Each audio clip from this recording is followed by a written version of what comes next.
Bienvenue dans ce nouvel épisode de l'émission Santé d'entrepreneur, destinée à tous les chefs d'entreprise qui n'ont pas le temps de prendre soin d'eux.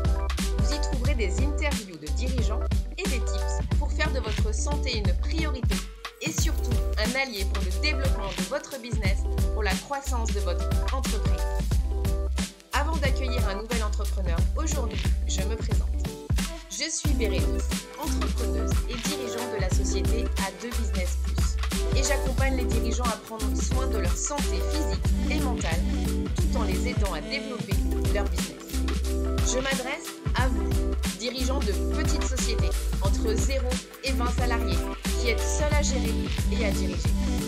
Pour vous, j'ai créé une méthode d'accompagnement terrain pour vous libérer de la charge mentale, alliant business et santé. Fort de mon vécu dans le monde de l'entreprise et du business, j'aspire au bien-être de ces entrepreneurs courageux qui ont osé créer ou reprendre leur entreprise, qui créent des emplois, qui portent de lourdes responsabilités sur leurs épaules chaque jour et pour qui on ne se soucie que trop peu de leur bien-être au travail. J'ai soif de partager avec vous des témoignages de dirigeants qui ont décidé de faire de leur santé une priorité et qui ont compris l'impact positif sur le développement de leur entreprise et par ricochet sur le bien-être de leurs collaborateurs. Je partagerai également des tips et des exercices pour améliorer votre santé au quotidien pour que vous soyez autonome pour prendre soin de vous. Parce que votre santé est le premier actif immatériel de votre entreprise. Faites en sorte que votre business soit au service de votre vitalité et de votre bien-être, et pas l'inverse.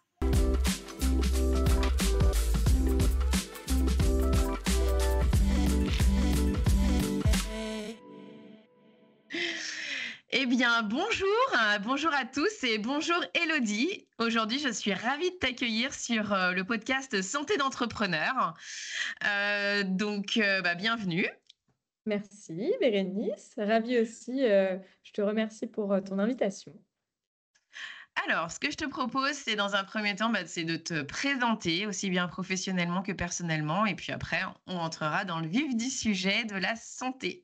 Yes, avec plaisir. Donc moi, c'est Élodie Bouchard, j'ai 31 ans. Je suis mariée depuis septembre et je suis bientôt maman aussi dans le côté perso. Je vis du côté du Beaujolais et du coup, j'ai 2 entreprises. Ma première entreprise, c'est une société d'investissement locatif clé en main qui s'appelle Cataneo Beaujolais. Dans cette société, j'ai 4 collaborateurs et notre spécialité, c'est de faire du coup tout à la place des investisseurs. On va déterminer une stratégie d'investissement, on va chasser les biens pour eux, on va faire des travaux de rénovation et ensuite on va faire de la gestion locative pour nos clients. Voilà, donc cette entreprise, ça fait 3 ans que je l'ai maintenant, un peu plus de 3 ans, et je suis franchisée d'une société lyonnaise. Et depuis du coup septembre, je me suis associée avec Mélanie pour créer un réseau d'affaires parce que depuis de nombreuses années, je suis passionnée de réseau, j'adore rencontrer du monde, j'adore l'entrepreneuriat au sens large et je ne me suis pas forcément reconnue dans les réseaux qui existaient. Et donc du coup, on a décidé avec Mélanie de créer notre propre réseau d'affaires.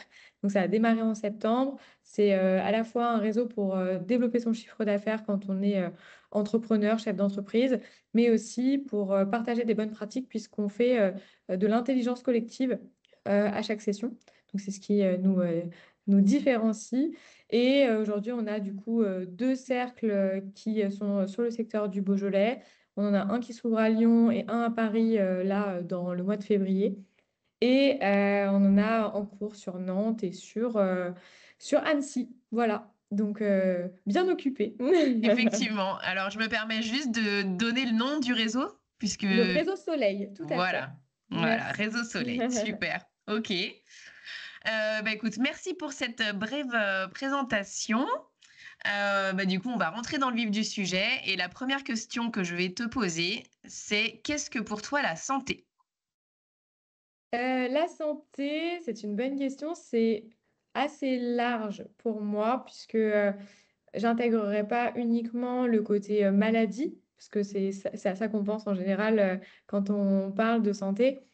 Mais, je dirais que c'est plutôt un équilibre global au niveau de son bien-être.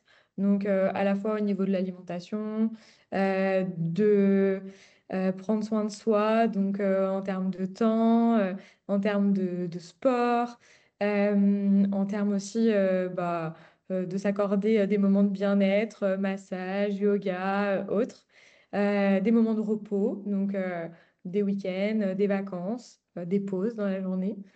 Et voilà, globalement, je dirais que ce sont un peu les trois piliers pour moi pour la santé. OK. Et alors du coup, comment tu prends soin de ta santé, dans ta vie? Eh ben, je prends soin de ma santé en la mettant tout simplement dans mon agenda. Parce que, parce que sinon, bah, c'est quelque chose qui malheureusement passe après tout le reste, après l'opérationnel, de la maison, de l'entreprise, après les collaborateurs. Et du coup, je prends soin de ma santé en ayant des plages qui sont planifiées dans mon agenda, donc pour le sport, pour le batch cooking le week-end. Et pour les week-ends, les temps de repos et les vacances. OK. Eh ben, merci beaucoup déjà pour ce premier tips parce qu'effectivement, c'est un moyen, très percutant, pour, prendre soin de soi, de s'accorder des plages et de les mettre comme si c'était un rendez-vous avec un client. C'est ça. En fait, j'ai mis un peu de temps à switcher parce qu'en fait, on a tendance à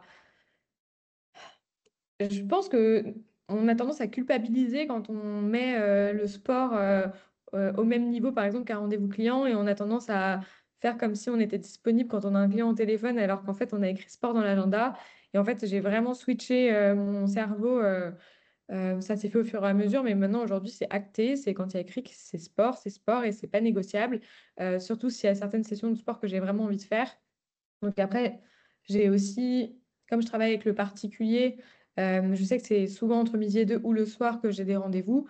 Donc la règle que je me suis accordée, c'est si j'ai un rendez-vous le midi, bah, c'est le soir que je vais au sport. Et si j'ai un rendez-vous le soir, c'est le midi que je vais au sport. Et donc du coup, je ne prendrai pas à la fois des rendez-vous le soir et à la fois des rendez-vous le midi pour les clients, par exemple. OK. Voilà. OK. Eh ben, super, donc ça, c'est le sport. Alors, après tu as parlé de batch cooking? Oui, en fait, avec mon mari, du coup, on a des grosses horaires de travail tous les deux. On est passionnés tous les deux par ce qu'on fait, donc on voit pas le temps passer. Et puis souvent, bah, on se rend compte que on rentre et puis c'est déjà 19h30, 20h. Et j'ai pas parlé du sommeil, mais je dors beaucoup et ça fait aussi partie de mon équilibre dans ma santé. Et donc du coup, bah, moi, je me couche pas à minuit, donc je mange pas avant 2h le soir. Et du coup, ce que j'avais tendance à faire avant de mettre en place le batch cooking, bah, c'est de mal manger parce qu'on rentre le soir, on est crevé. Et du coup, on n'a pas envie de cuisiner. Et donc, bah, on mange ce qui traîne dans le frigo. Et du coup, on prend pas soin de soi. Ou même quand j'habitais du coup un peu plus à la ville, on se faisait livrer à manger. Et du coup, c'était pas très sain.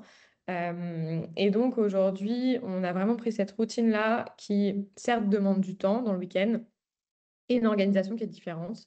Mais du coup, on fait du batch cooking, donc c'est-à-dire qu'on fait tous nos repas de la semaine le week-end. Donc en gros, souvent la routine, c'est le samedi, je regarde notre emploi du temps de la semaine, je regarde les moments où on est là et où on n'est pas là, si on a des déjeuners ou des réseaux ou autres. Et du coup, je fais le planning des repas. Et du coup, je fais la liste de courses en conséquence. On va faire les courses et ensuite, je cuisine pour les menus. Tous les midis, c'est sûr. Le soir, je prévois des choses simples mais healthy à faire.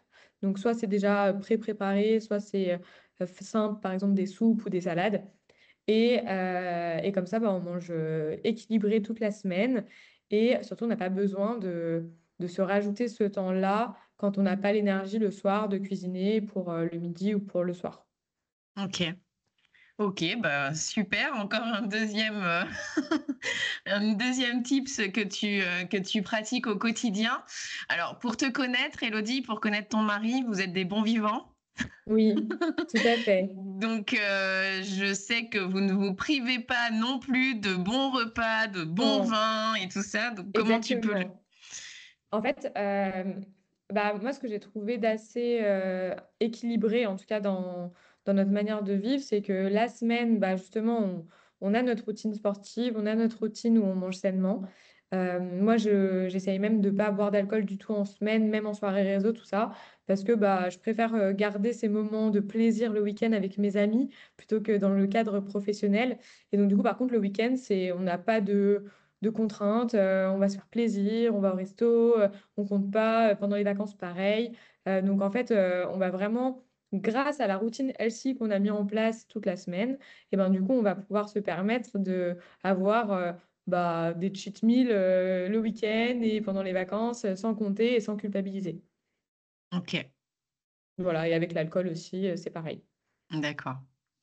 Ok. Est-ce qu'il y a eu un événement dans ta vie ou dans votre vie, peut-être aussi avec Thomas, qui vous amène à être dans cette hygiène de vie? Pour Thomas, je pense que l'élément, c'est moi. Parce que D'accord. quand il était, avant qu'on se mette ensemble, bah, il avait vraiment tendance à manger pas très bien, tard le soir, en bossant. Enfin bref, il n'avait pas une très bonne hygiène de vie de ce côté-là. Il a toujours fait du sport, donc ça, c'est pas moi qui lui ai ramené. Mais par contre, le côté alimentation, c'est plus moi qui l'ai ramené à la maison.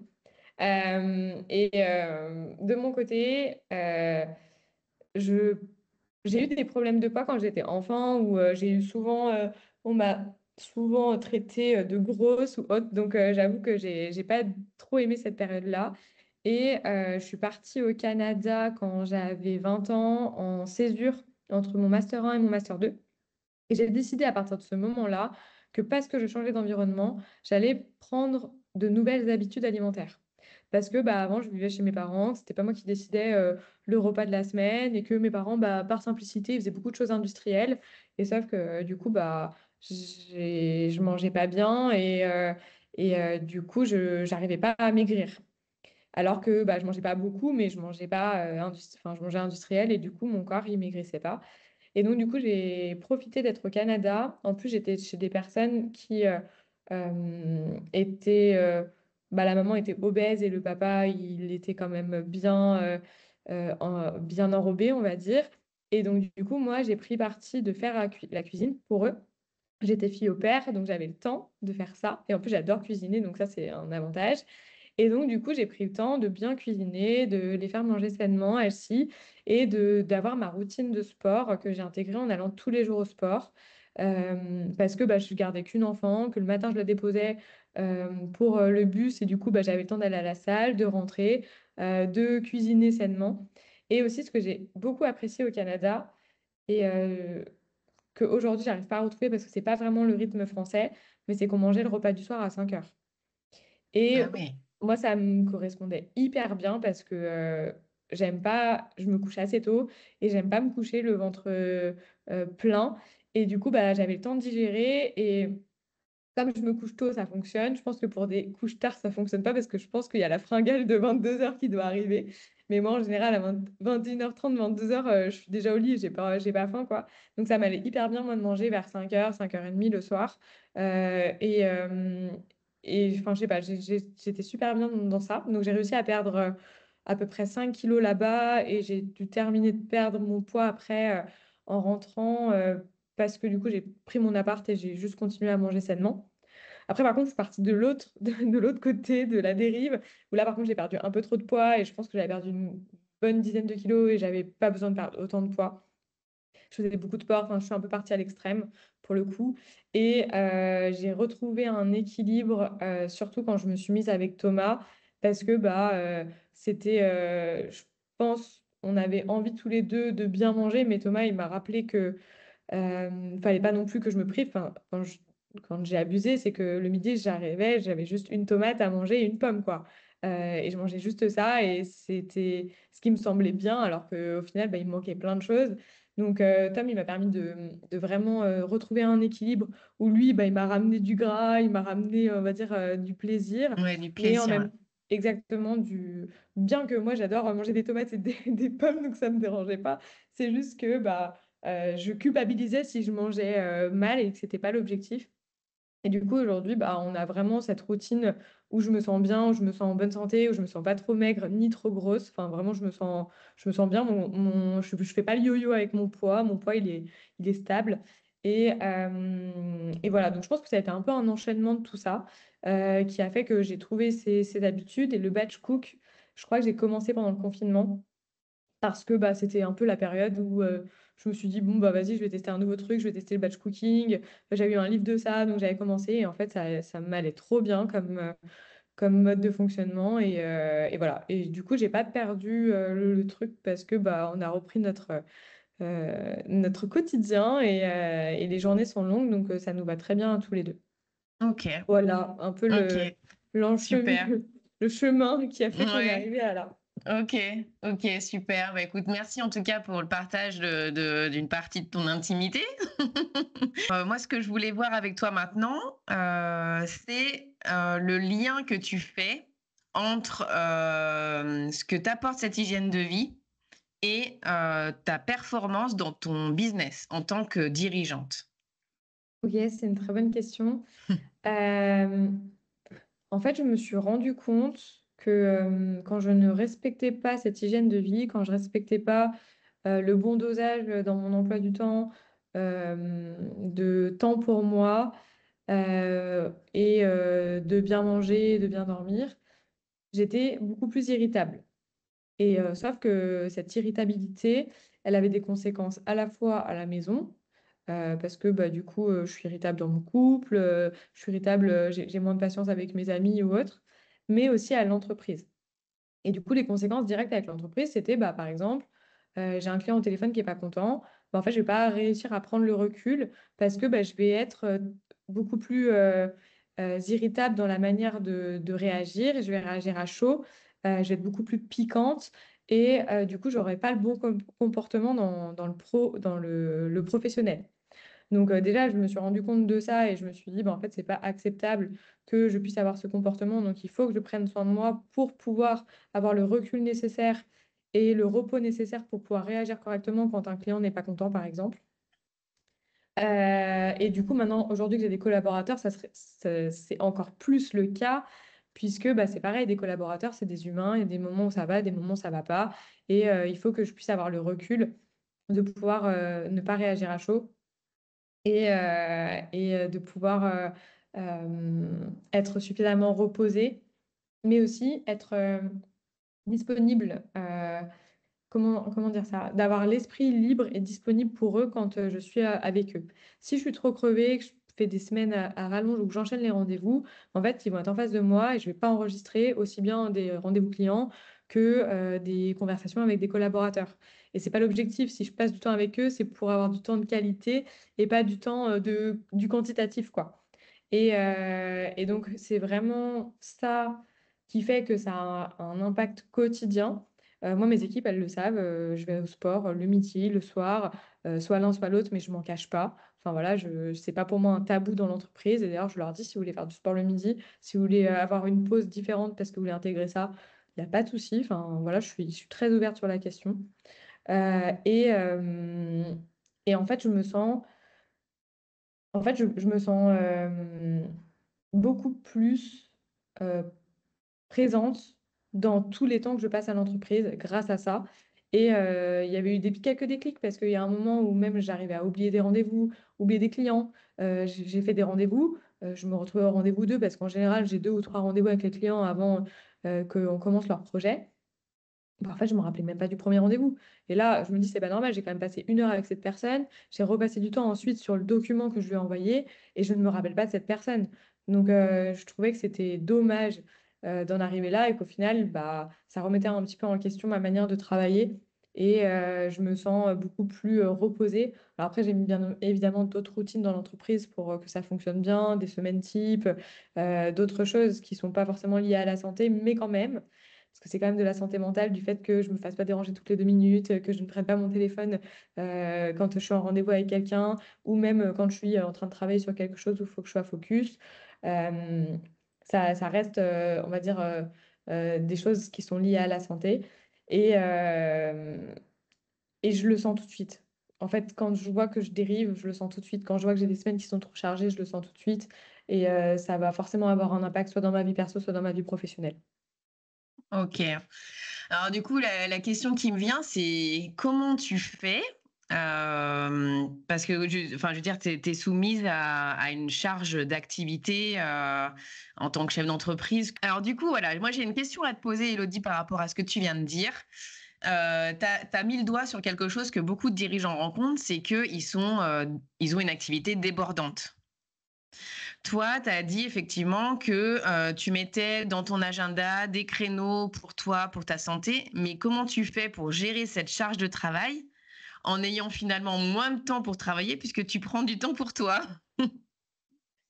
C'est vrai que comme ça semble assez, opposé.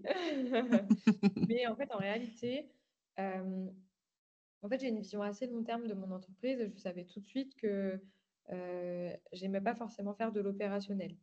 Donc en fait, j'avais déjà, dans l'idée de déléguer. Donc après, même quand on est tout seul, on peut déléguer, hein. On n'est pas obligé d'avoir des salariés pour déléguer. J'ai délégué très vite en prenant une assistante ou en prenant quelqu'un pour s'occuper de la communication, par exemple.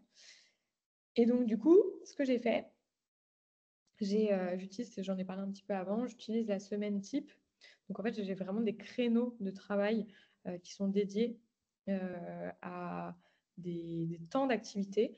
Donc, par exemple, je vais avoir mes temps de réunion d'équipe, mes temps de prospection, mes temps de communication, mes temps, d'opérationnel, mes temps de, RH, tout ça. Et donc en fait, vraiment mes créneaux sont définis et ce qui fait que j'avance un peu tout chaque semaine. Donc en fait, je suis pas dans un objectif de performance à tout prix parce qu'en fait la to-do list d'un chef d'entreprise, je l'ai compris, c'est impossible de la terminer. Ça n'existe pas. C'est pas comme quand on est salarié et que, bah, en fait, on a une liste de choses à faire et puis quand on a fini, on rentre chez soi. Là, c'est pas vraiment le cas. Cette to-do list, en fait, elle est continue et du coup, il faut juste accepter de faire de son mieux. Du coup, je vais avoir un temps pour gérer les urgences chaque jour. Où je vais, bah, j'ai je crois 2 ou 3 points dans la journée pour gérer les urgences et sinon, bah, j'ai des créneaux qui sont liés à des thématiques et donc du coup, dans ces créneaux, je vais travailler, toute la thématique. Donc toutes les choses en rapport avec les projets, bah, quand je suis en mode projet, je fais que du projet et justement, je ne me fais pas déranger par mon téléphone, je ne me fais pas déranger par mes collaborateurs et ce qui fait qu'aussi je suis plus efficace et donc du coup, même si Heu, au final, j'ai moins de temps parce que j'ai intégré du sport, parce que, je vais peut-être finir moins tard ou autre. Bah, quand je travaille, je suis beaucoup plus efficace et peut-être que j'arrive même à en faire plus que quand, j'allais dans tous les sens. Et du coup, je pense que c'est des habitudes de travail et qui change, hein, dans tous les cas, voilà, je vais avoir, des choses qui vont changer. Je crée une nouvelle entreprise, bah, il va falloir que je l'intègre à cette semaine type. Donc ça veut dire, je fais un point, OK, qu'est-ce que je garde? Qu'est-ce que je délègue? Qu'est-ce que je supprime? Qu'est-ce qui est plus intéressant aujourd'hui? Et systématiquement, c'est remettre en question cette semaine. Là, j'en suis à la version, je sais pas, 6 ou 7 de la semaine type, mais c'est OK. Et en fait, il faut être, agile par rapport, hem à l'entreprise, par rapport, au projet, par rapport aux priorités du moment et donc heu, même par rapport à la semaine type, je veux dire, c'est pas parce qu'il y a écrit dans ma semaine type que, j'ai que 2 créneaux pour les clients, que si j'ai un troisième client qui veut faire un rendez-vous avec moi, je vais pas décaler autre chose. Donc voilà, c'est tout un jeu, en fait et je passe beaucoup de temps à faire mon planning. Même si on dirait que c'est du temps perdu, c'est pas du tout du temps perdu parce qu'en fait, c'est que de l'optimisation et après quand je suis dedans, je suis efficace. Alors que du temps à faire du planning, j'ai pas forcément besoin d'avoir beaucoup de charge mentale, prise et ça, du coup, ça me fait penser à un autre sujet. Hem et j'essaie d'équilibrer aussi les temps où ça me demande beaucoup d'énergie et des temps où je vais être plus dans ma zone de confort, de génie et ça va pas me demander d'énergie. Par exemple, le coaching, quand je fais du coaching immobilier, ça me demande zéro énergie, 0 temps de préparation, zéro énergie. Je vais être vraiment dans ma zone de génie et donc du coup, je vais donner, du temps à une personne et je vais repartir avec de l'énergie. Donc je sais que je vais pouvoir enchaîner par exemple 2 ou 3 coachings d'affilée, c'est OK. Par contre, si je fais, de la comptabilité, Par exemple, c'est quelque chose qui me prend énormément d'énergie et donc du coup, il faut que je dose ma journée parce que je sais que ça va me prendre de l'énergie. Donc il ne faut pas que je mette des choses trop énergivores en parallèle. Sinon, si je mets un rendez-vous client après ma compta, il y a des chances pour que je ne sois pas très performante parce que du coup, j'aurais fait quelque chose qui me donne peu d'énergie, juste avant. Enfin, surtout qui me prend beaucoup d'énergie juste Ouais, avant. ouais. Voilà comment Ok. je gère tout ça. Après, c'est pas toutes les semaines faciles. Mm. On fait un peu comme on peut, à certains moments, avec les urgences. Mais je pense que la clé, c'est, de respecter au mieux ces temps-là et de Ok. tendre vers, cet idéal. Et après, si jamais on tend vers cet idéal, c'est toujours mieux que rien et voilà, même si c'est pas parfait. Ok. Alors, tu vois, dans ce que tu as dit, moi, il y a deux choses que je retiens. Il y a le fait déjà de déléguer. Oui, Et pour moi un bel exemple, une source d'inspiration pour tous ces dirigeants qui se disent ah non mais j'ai pas les moyens par exemple. Et te connaissant avant même la création de ta deuxième structure, mais au tout début de la première, toi aussi tu n'avais pas les moyens. Toi non plus tu n'avais pas les moyens, mais tu t'es donné les moyens au final. exactement. En fait, pour faire ça, j'ai identifié là où j'étais la meilleure et là où j'avais le plus de valeur ajoutée pour mon entreprise. Et donc, du coup, toutes les choses où j'avais peu de valeur ajoutée ou alors j'étais pas la meilleure et il y avait d'autres personnes qui étaient bien meilleures que moi, par exemple l'informatique, des tâches administratives ou autres. Du coup, j'ai décidé de déléguer ces tâches-là pour pouvoir, moi, me consacrer à ce qui rapporte de l'argent à mon entreprise parce que je suis au bon endroit. Et en fait, ça peut paraître au début une dépense, sauf qu'au final, non, parce qu'en fait, d'un côté, je perds de l'argent, mais de l'autre côté, je gagne plus d'argent. Donc, c'est sûr que ça fait toujours peur de sauter, ça fait toujours peur de prendre cette décision parce que on est obligé à un moment d'y aller et de faire un investissement sur soi. Mais cet investissement, il est payant puisque derrière, en fait, on se rend compte que c'est ce qui nous rapporte de l'argent dans l'entreprise. Ok, bon, super. Du coup, alors je regarde ma petite fiche avec mes questions. On a déjà balayé pas mal de sujets parce que l'idée, c'était vraiment de faire le lien entre ta santé et la santé de ton entreprise. Oui, Et tu nous as bien expliqué à quel point ton entreprise, en fait, elle dépendait vraiment de l'état dans lequel tu es, c'est si je clair. résume. Voilà. Est-ce que tu as d'autres choses à dire par rapport à ce lien, par rapport à ta vision aussi de l'entrepreneuriat, par rapport à... Il y a un sujet dont je peux parler, puisque du coup, c'est un sujet, moi, qui m'a beaucoup inquiétée pendant ma vie d'entrepreneur, c'est le fait de devenir maman en étant chef d'entreprise. Et aujourd'hui, j'y suis confrontée. Et, euh, et en fait, du coup, comme j'avais cette vision long terme en me disant, je sais que je veux devenir un jour maman, il faut déjà que je mette en place les bonnes pratiques dans mon entreprise pour pouvoir, le jour où j'ai envie, le faire. Et donc, du coup, euh, aujourd'hui, comment ça se matérialise vraiment? C'est d'avoir une vision à 6 mois de comment je fais pour déléguer l'intégralité de mes tâches à mes collaborateurs, comment faire pour les former sur les choses où ils ne sont pas en compétences, identifier les endroits où il manque justement des compétences dans l'entreprise et déléguer aussi le management. Et donc, du coup, là, je vais former 2 collaborateurs au management. Je vais les intégrer à la vision stratégique de l'entreprise pour que, du coup, je sois plus toute seule dans ce bateau, mais qu'on soit 3 dans le même bateau et qu'on aille tous dans la même direction. Et que si demain, je ne suis plus là pour donner cette impulsion, parce que c'est aussi ça, le chef d'entreprise, c'est celui qui donne l'impulsion, qui donne la vision, qui dit où on va. Si je ne suis pas là pendant 3 ou 4 mois, il faut que cette énergie soit toujours présente dans l'entreprise.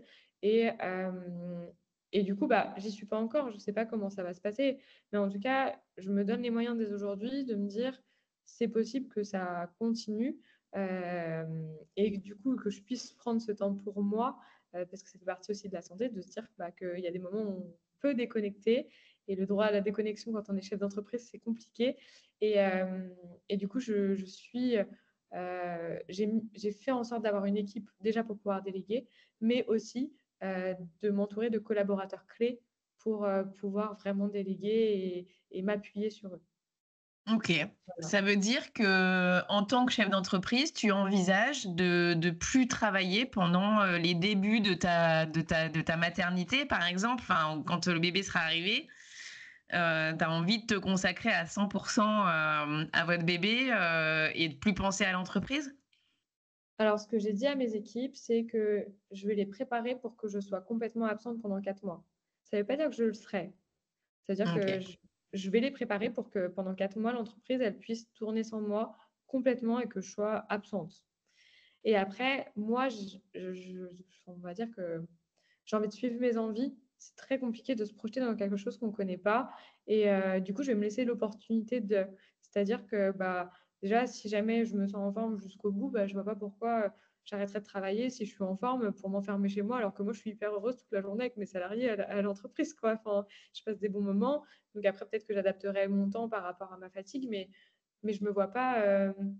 Je me vois pas prendre une décision actée aujourd'hui parce que pour moi, ça n'aurait pas de sens. Et idem pour l'après.